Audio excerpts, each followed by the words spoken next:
19 de junio de 2015, Santiago de Cuba, reparto Altamira. Diariamente los órganos represivos del régimen dictatorial de los hermanos Castro detiene, golpea, acosa, hostiga a miembros de la Unión Patriótica de Cuba y de otras organizaciones opositoras a lo largo y ancho del país. Es raro el día que no hayan detenido a un activista de la UNPACU. Las detenciones ocurren por diversos motivos. Hay detenciones cuando nuestros activistas son sorprendidos ejerciendo sus derechos como seres humanos, sus derechos civiles y políticos, en las calles de sus pueblos, de sus ciudades, de sus barrios, de sus repartos. Detenciones porque repartan a la población discos con materiales audiovisuales, detenciones porque repartan a la población información impresa, detenciones porque den un mitin pacífico y respetuoso, detenciones porque iban de un pueblo a otro, de un reparto a otro, de una calle a otra, o de un barrio a otro, a una reunión de su célula o de otra célula de la Unión Patriótica de Cuba. Detenciones porque algún chivato que quiere ganarse los favores de los oficiales de la policía política dijo que iba a haber una marcha, una protesta, un mitin al día siguiente. Detenciones porque llegó el primer secretario del partido totalitario, del Partido Comunista, al poblado y va a reunirse con no sé quién en no sé dónde, y la policía política detiene a los activistas de la UNPACU que más destacan en la zona para que no se vayan a manifestar, como es su derecho, por la presencia del representante del partido único, del partido de la dictadura en Cuba. En los últimos días acá hemos tenido varios detenidos y algunos de ellos han estado hasta 4 días en calabozos de unidades policiales. Delante de mí, Wilder Cervantes Cusa, detenido el lunes pasado, ya hoy es viernes, detenido el lunes pasado y liberado el jueves ya en la tarde. Wilder, ¿dónde te detuvieron? Ese día ya habíamos ido Andro y yo a Cuando dice Andro, estás hablando de otro activista de apellido Díaz, de acá de Santiago de Cuba. ¿Tú y él fueron hasta dónde? Fuimos a Baconao a ver unos puercos que queríamos comprar, y ya cuando veníamos de regreso nos para la policía con la seguridad del Estado, el cual nos pide los carneses. Nosotros le entregamos los carneses a la policía. Ellos tiraron por la planta y el policía le dice al que está en la bahía de la planta que no había cogido ahí a 2 cuadras de la primera parada de la guagua.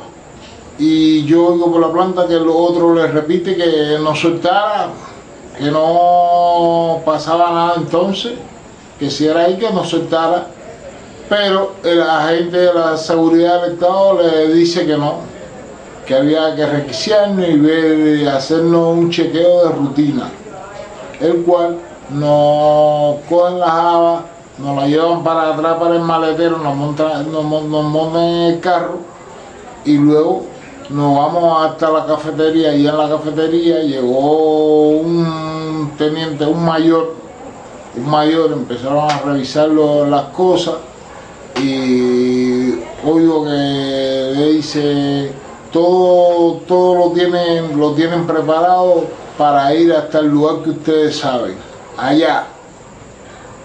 Y ahí empezaron las fabricaciones. ¿Qué tenían ustedes en la java que pudiese significar? Por ejemplo, yo lo único que tenía era un pomo de agua hervida que yo tomo para mi enfermedad. Y Andro tenía algunos también medicamentos y tenía otras cosas que no, insignificantes. insignificante, y eso él lo llama que estábamos preparados para ir hasta el lado allá. No sé a qué lado se refirió él. Pero luego te dijeron, ya en los calabozos de Versalles, de que te querías ir del país, ¿no? Bueno, ya cuando nos traen aquí a los calabozos de Versalles, nos dicen que nosotros lo que queríamos era salir del país. En este caso, la supuesta salida sería a través de la base naval que tienen los norteamericanos en la bahía de Guantánamo. Base naval. Pero tú estabas embaconado, que está bien distante de la base. Tengo entendido que habrá unos 60 kilómetros o 61 kilómetros hasta allá. Ya hay que darse cuenta la distancia que hay que recorrer para llegar hasta allá. ¿Tenían algún tipo de embarcación ustedes cerca? No, ¿Algún tipo de...? No, ningún tipo de embarcación, ninguna. ¿Qué hicieron? ¿Los detienen a los dos? Entonces nos detienen, nos traen para acá, para Versalles, y acá en Versalles llaman al patrullero que no detuvo y le hacen la pregunta que dónde nos habían encontrado. Y él responde que nos había cogido a dos cuadras de la primera parada de la guagua, que nos había cogido ahí mismo en la carretera. Pero yo estoy mirando la pregunta que se le está haciendo y me doy cuenta, y cuando el policía que le hace la pregunta se da cuenta que lo estoy mirando, lo aparta, lo pone de espalda a mí y él se pone de frente y le parece que le está exigiendo que dijera otro lugar que no fuera ese para ver si podían hacer otra cosa. Cuando llamo al patrullero y le pregunto, me dice: compadre, yo soy un hombre de una sola palabra. Yo lo encontré usted en la carretera, yo no puedo decir que lo encontré en otra parte. Es decir, que parece que el otro policía quería que él dijera otra cosa, para así seguir. 4 días estuviste en un calabozo en Versalles. ¿Por qué? ¿Qué te dijeron? ¿Por qué te tenían 4 días ahí? porque decían ellos que había que investigar.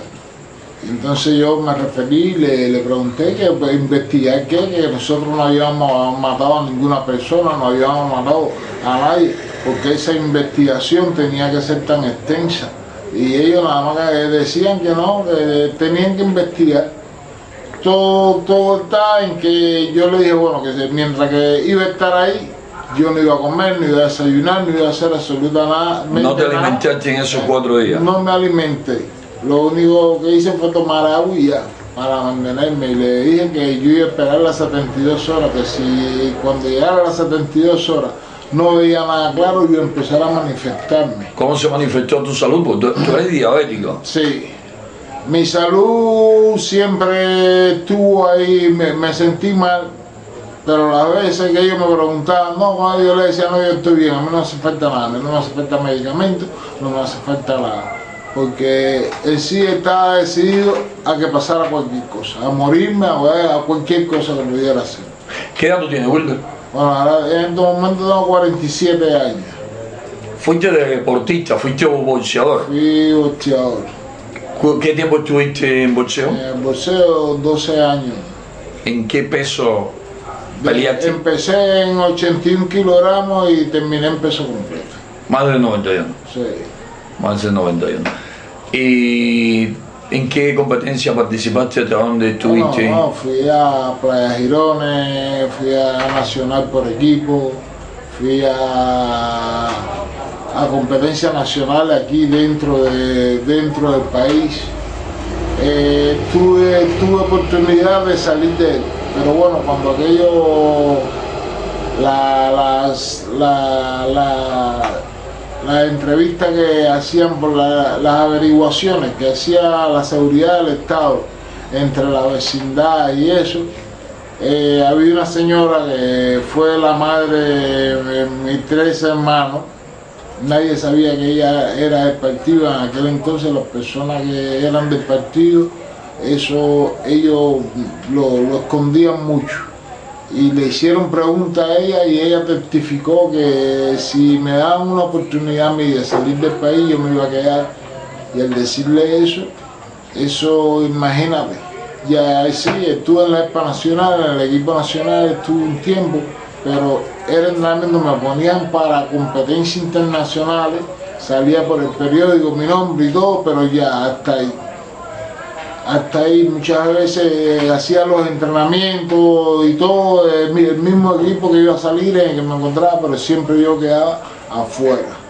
Oye, aquí nosotros, es decir, no estamos hablando como hermanos de causa y de lucha que somos, por lo tanto te voy a hacer preguntas que quizás te suenen raras porque puedes que pienses, bueno, tú sabes cuál es la respuesta sobre eso. Yo aquí te estoy preguntando lo que debe saber o lo que le interesa saber o lo que le interesaría saber al que va a ver este video.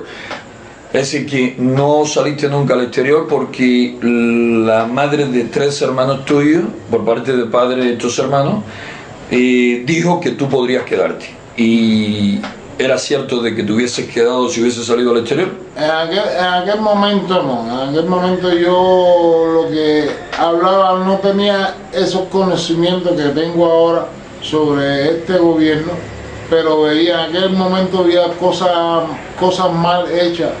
¿De qué año estamos hablando aproximadamente? Estamos hablando de años 80, 80 y algo, 87, 88. Bueno, en aquellos momentos no. En este momento, ¿te quieres ir? ¿Te ibas ahora por Baconao? ¿La acusación que te hacen tiene fundamento? ¿Qué hay con eso? En estos momentos la denuncia que se estaba haciendo sobre nosotros no tenía ningún fundamento, porque en realidad se fue a ver de negocio, fuimos a ver negocio, nos fuimos a ver directamente por donde nos íbamos, porque de irnos hace rato yo lo hubiese hecho por oportunidad. A mi casa me han ido a buscar amistades mías que han llegado y me han propuesto irme. ¿Por qué crees que tantos cubanos, incluyendo muchísimos jóvenes, andan desesperados por salir del país, lo mismo en un avión legalmente que en una lancha, que en un barco, que en una balsa, que caminando a través del campo minado que divide el territorio norteamericano que ocupa Estados Unidos en la base y el cubano y la parte de acá? ¿Por qué cree que tantas personas se arriesgan tanto buscando irse hacia otro país? Bueno, hoy en día las personas aquí primeramente buscan la mejoría en la economía.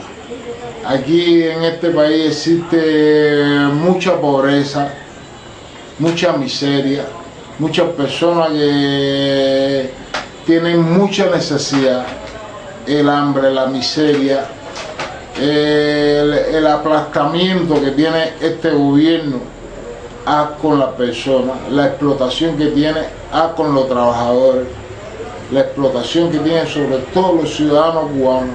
Entonces hay cubanos que en vez de preferir luchar y tumbar este régimen, quitar este régimen del medio, prefieren arriesgar su vida en el mar, prefieren meterse en un campo minado, prefieren irse en un avión. ¿Has oído alguna vez que en la Unión Patriótica de Cuba se exhorte, se incite, se promueva las salidas ilegales del país? No, nunca, eso nunca. ¿Cuál es la intención fundamental, el objetivo fundamental, la meta primordial de nuestra organización?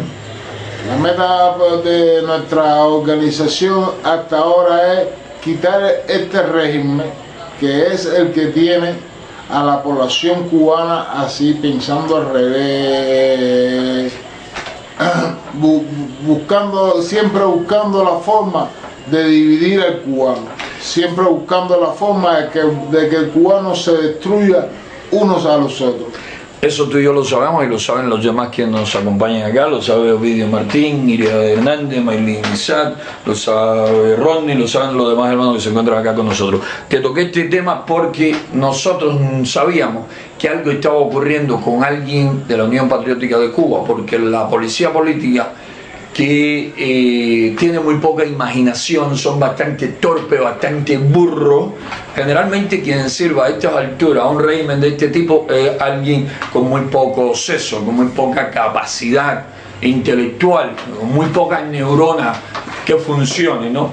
Y sabíamos que algo estaba pasando porque tienen unas cuentas en Twitter que se llaman AG, Sheila 14, Susi de Cuba, Gaby Morena 14, porque se ponen nombres hasta artísticos, ¿no? Scar Lee, se ponen nombres que suenan anglosajón, que suenan extranjeros, porque ellos saben que si ponen en la cuenta en Twitter, Capitán Eugenio, tronco chivato, la policía política, tronco de birro, tronco de represor, nadie le va a hacer caso. Entonces tienen que inventarse nombres. Y desde esa cuenta, hace 3 o 4 días, 3 días, 2 días, empezaron a publicar que José Daniel y Don Paco incitan a los activistas a arriesgar la vida para salir ilegalmente del país. José Daniel tiene una piñita, así que como que tengo un grupito que son mi gente preferida, que viajan al extranjero, ¿no? Y los demás tienen que arriesgar su vida para poder salir al extranjero. José Daniel los incita, Don Paco los incita, y ni nos imaginábamos quién podía ser el chivo expiatorio que ellos estaban utilizando para esto. Y resulta que eras tú, y que era Andro Díaz, ¿no? Por desgracia, nos llega una noticia ayer: familiares desesperados de 5 jóvenes, 4 de Palmarito de Cauto y 1 de Santi Espíritu radicado en La Habana, nos empiezan a llamar que si no podemos ayudarles a localizar a esos jóvenes que hace 10 días salieron en una balsa rústica, una balsa construida por ellos, desde la costa norte de La Habana, noreste, desde Alamar, salieron hacia Estados Unidos hace 10 días, en la madrugada del día 9, martes día 9 del presente mes, y no aparecen. No hay noticias de ellos que hayan llegado a ningún lado. Esos jóvenes, como muchísimos jóvenes de Palmarito de Cauto, Palma Soriano, Santiago de Cuba, San Luis, Chile, toda la provincia, tenemos muchísimos jóvenes que tienen de una u otra manera estrechos lazos con la Unión Patriótica de Cuba.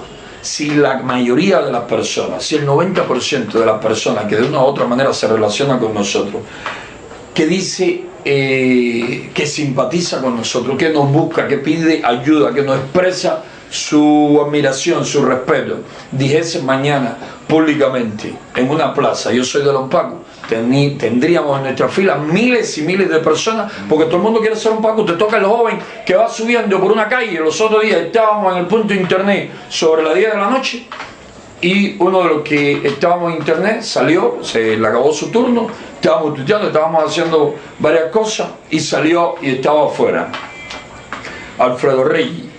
Y venían 7 jovencitos, adolescentes de secundaria, hablando en estos términos: yo soy un Paco, ¿y tú? Y el otro decía: yo soy un Paco también. Y el otro: yo soy un Paco, ¿y tú? Yo soy un Paco. Y uno dicen: ¿y tú? Y dice: no, yo no soy un Paco. Y dice: el otro es chivato.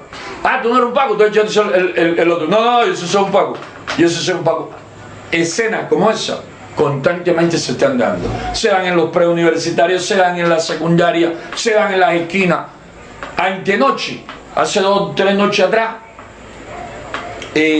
nos llamaron de Palmarito de Cauto, 60 kilómetros de Santiago de Cuba, que había un señor con una niña de 13 años en el hospital, en la ONDI, hospital infantil, hospital pediátrico norte, en Santiago de Cuba.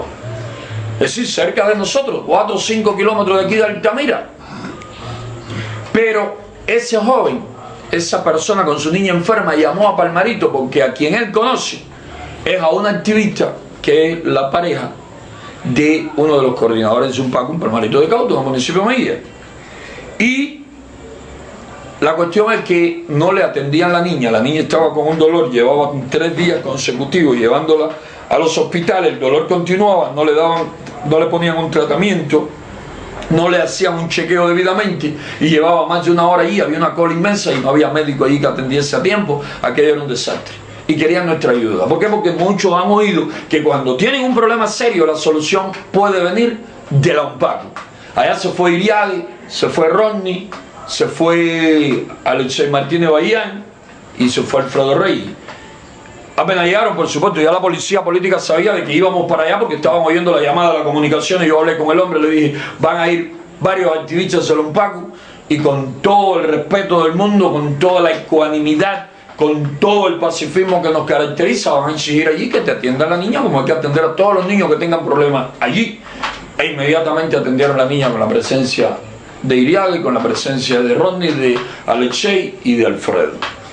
Pero no quedó ahí. Después que atendieron a la niña, le pusieron un tratamiento, nuestros activistas, en el vehículo que nos quieren romper, que nos quieren apedrear, que nos quieren quemar, que pertenece a un preso político de Lompacu, que está preso por prestar su vehículo a la Unión Patriótica de Cuba, a las Llamas de Blanco, y por hacer que su vehículo sea hasta la ambulancia de mucha gente que no, cuando se enferman o tienen problemas, no tienen con qué ir o con qué llevarle a un hospital. En ese vehículo hubo que llevar a la niña enferma todavía con su dolor hasta el distrito, ¿no? San Pedrito, el distrito.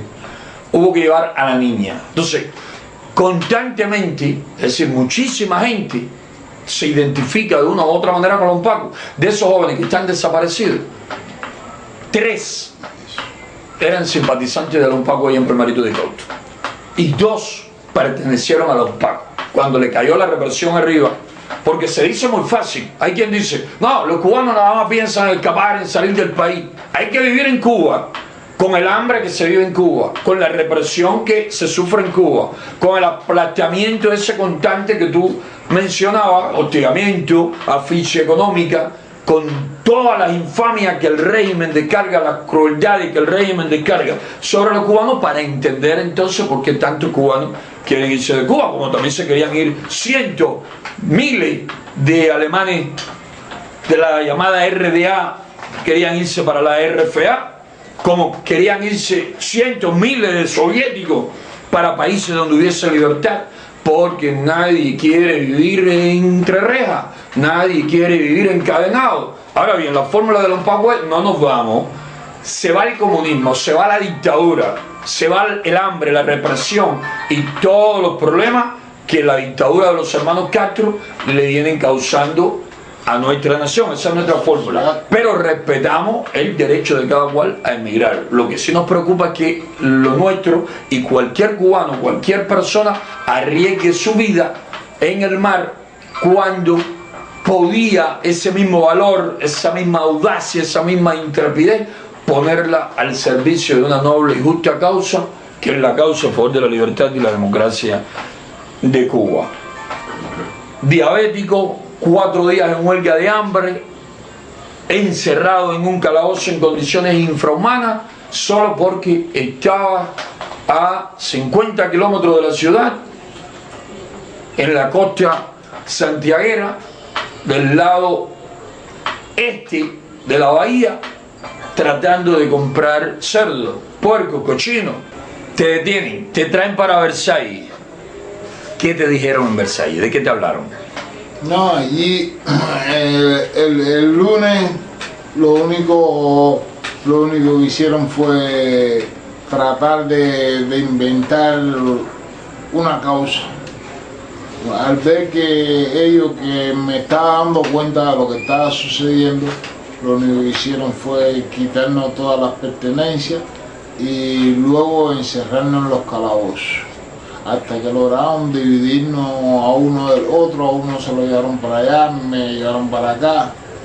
Entonces, en el día del martes, hacen la visita los oficiales de la mal llamada seguridad del Estado, Charlie y Armando, me sacan y me llevan hacia una oficina, y ellos empiezan a conversar conmigo sin proponerme nada, y me dicen que no fuera, que no, yo no me fuera a pensar que ellos me iban a proponerme absolutamente nada, que solamente se habían preocupado por mi salud y por saber qué me había pasado, porque ellos en sí no sabían qué me había pasado. ¿No sabían?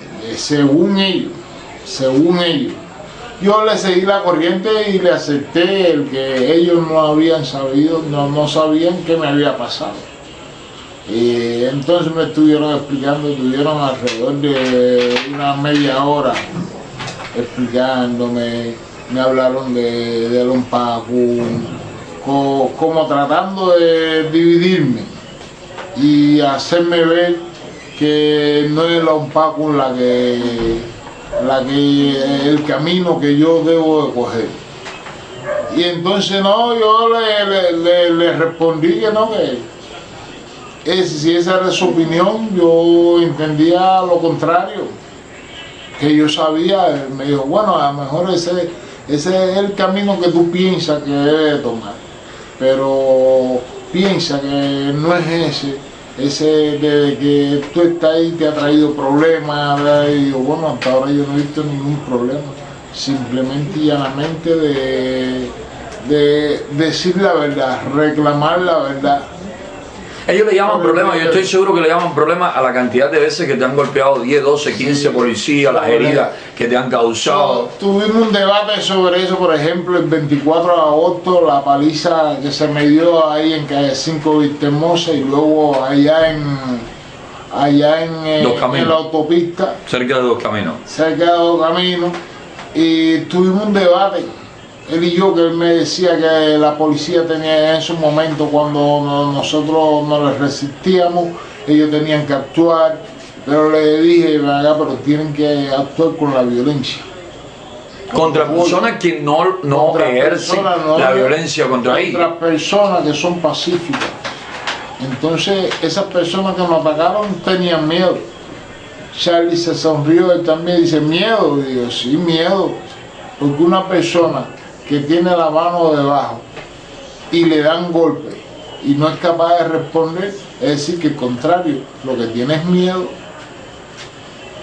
Cayeron y comprendieron, se miraron, bueno, y no me contestaron nada. Sí, hay una cuestión bastante preocupante en los métodos que están usando, a los métodos que están recurriendo, con la intención de ver cómo neutralizan, paralizan a las personas que destacan en esta necesaria lucha, en esta necesaria causa.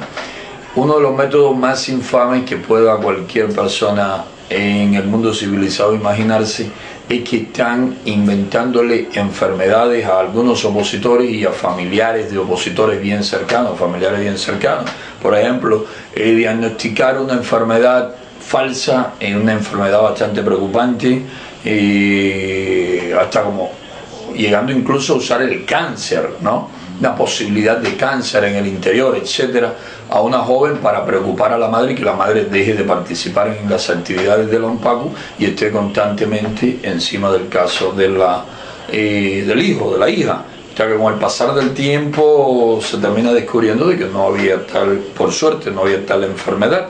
Para eso utilizan médicos, están empleando otros métodos que consisten en casos de miembros de la oposición a quienes le han lesionado, le han inutilizado una mano, le han dado un golpe, le han producido una fractura que le ha dejado con deficiencia bastante seria. Le empiezan a obstaculizar la atención médica y luego lo empiezan a pelotear, como se dice en buen cubano, de un lado para otro y de este médico para el otro y de aquí para allá, y el tratamiento empieza y se acaba a los 2 días y comienza de nuevo a los 10 días para tener a la persona, además de torturarle con el problema de salud que ellos mismos le causaron con la golpiza que le dieron, que no haya solución y que a la vez esté totalmente metida de lleno en su problema, en la búsqueda de solución, y no tengan el más mínimo tiempo ni las más mínimas energías para dedicarla a la causa, a la lucha por la libertad y la democracia del pueblo cubano. Otro de los mecanismos que están usando mucho y de los cuales todos los activistas deben de cuidarse es de que te buscan a alguien que te invite a tomarte una cerveza, que te invite a dar una vuelta por el centro de la ciudad una noche de fiesta, que te invite a no sé dónde, que te invite a comerte un puerco el 31 de diciembre, el día de tu cumpleaños, del cumpleaños del supuesto amigo en tal o más cual sitio, y en el lugar que se dé un problema, una bronca, un lío, una situación, una acusación de un supuesto hurto, de un supuesto robo, de un supuesto tráfico de drogas, para cuando te tienen en una unidad, o de una supuesta salida ilegal del país, inventada, fabricada, para cuando te tienen en la unidad, llevarte a una posición extrema de que ya estás preso y que no es por motivo político para hacerte sentir indefenso, que sienta como que vas a caer preso por un simple y vulgar delito común, y luego entonces aparece el oficial de la policía política que viene como salvador a decirte que él puede ayudarte, pero a cambio de que te comprometa a, uno, apartarte de la organización, dos, a colaborar con ellos, tres, a irte apartando poco a poco, o por lo menos no participar en actividades en la calle. Es decir, empiezan a negociar según las características, el temperamento, la forma de la persona en cuestión, empiezan a negociar para tratar de neutralizarlo. Ellos están recurriendo, ellos están acudiendo a los más viles, a los más infames, a los más crueles métodos: tortura, amarrar a un activista en un hormiguero, golpearlo hasta fracturarle un hueso o desfigurarle el rostro, como te lo hicieron a ti, que tienes todavía la marca ahí en un pómulo de los golpes que te dieron.